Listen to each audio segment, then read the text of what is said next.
राजस्थान की धरती पे रखा गया है और राजस्थान के जो भी लोग यहाँ पे बैठे हुए हैं, सबसे पहले उन लोगों को हमारा प्रणाम।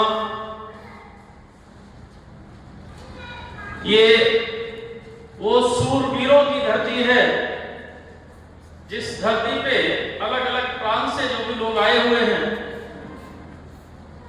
एक बड़ी प्रेरणा यहां से लेके जाएं कि कैसे कैसे लोग यहाँ पे हुए हैं जो अपने सर कटा दिए इस देश की रक्षा के लिए। सर कट गए, उसके बाद उनके धड़ गड़ते रहे इस तरह की धरती, और इस तरह की धरती से जो भी प्रोटेस्ट लोग यहाँ पे उपस्थित हुए हैं, वो इस तरह की प्रेरणा लेके जाएं कि सर आपको भी कटाने पड़ेंगे, पीबीआई तभी आएगी, ऐसे आएगी नहीं, ऐसे हमको कोई पूछने वाला नहीं, सर कटाना पड़ेगा। उसके बाद अब कब ऐसा होगा?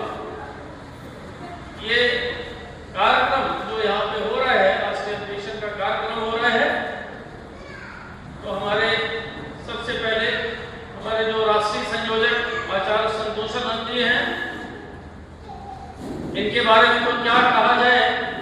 सबसे पहले उनको उनका चरण वंदन करते हैं और हमारे जो विशिष्ट अतिथि बैठे हुए हैं यहाँ पे, हमारे राष्ट्रीय अध्यक्ष जी बैठे हुए हैं, उनको प्रणाम करते हैं।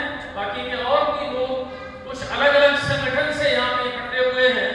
कुछ हमें दादा ने बताया जहाँ पे हम रुके हुए थे कि एक दूसरा कोई संगठन है, उसके लोग भी यहाँ पे उपस्थित हुए हैं। ये तो बड़ी स्वागत की बात है। अगर इस तरह के जो भी घटक हैं, आनंद मार्ग के डिफरेंट घटक हैं जो राजनीति में उतरना चाहते हैं, एक छत के नीचे आके सभी को काम करना चाहिए, तभी तो मजबूती आएगी। तो इस तरह से कुछ लोग भी यहाँ पे उपस्थित हुए हैं, उनका भी वंदन।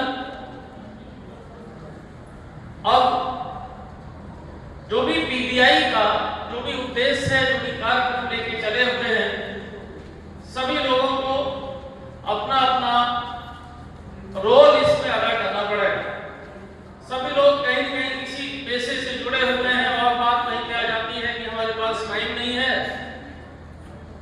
टाइम तो हमारे पास नहीं है, 2-4-5% तो सिकंजी शुरू करवा दो। उससे ज्यादा समय हमारे पास नहीं है, लेकिन कुछ लोगों को निकलना पड़ेगा। पीबीआई के झंडे को साथ लेके चलना पड़ेगा, पीबीआई के झंडे के साथ नहीं रहना पड़ेगा, तभी जाके हम कुछ बदलाव कर सकते हैं। समाज में जो बड़ा बदलाव आएगा पीबीआई के आने से, वो तभी हो सकता है।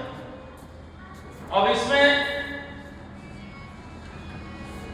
सबसे बड़ी रुकावट जहां पे होती है वो होती है कि हमारे पास आर्थिक रूप से हम लोग मजबूत नहीं है।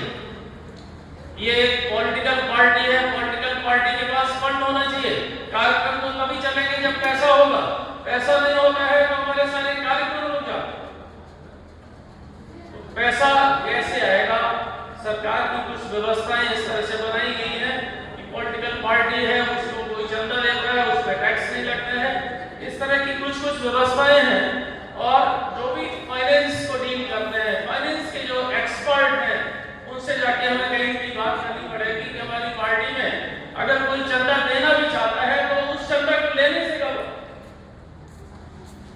कि अरे ये पैसा आ जाएगा तो क्या हो जाएगा, ये इनकम टैक्स का नोटिस आ जाएगा। तो ये सब बातें जो भी है, पैसे की वजह से हमारी जो पार्टी है, उसका जो कार्यक्रम है, वो कहीं न कहीं उसमें रुकावट इस तरह से आती है।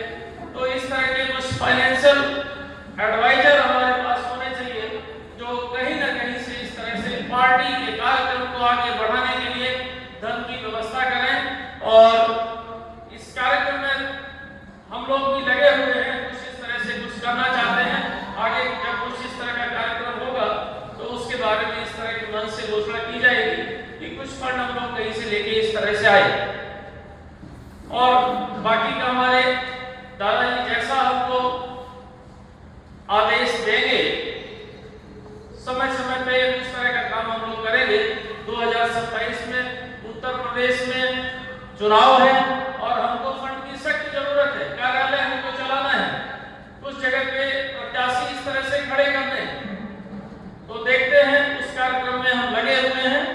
और जैसे ही सफलता मिलती है तो जरूर इसी तरह के कार्यक्रम हमारे उत्तर प्रदेश में 2-4 जगह पे इस तरह के कार्यक्रम आयोजित किए जाएंगे और उस सब कार्यक्रम में आप सभी लोगों की भागीदारी उसमें सुनिश्चित हो, ऐसा हम प्रयास करेंगे।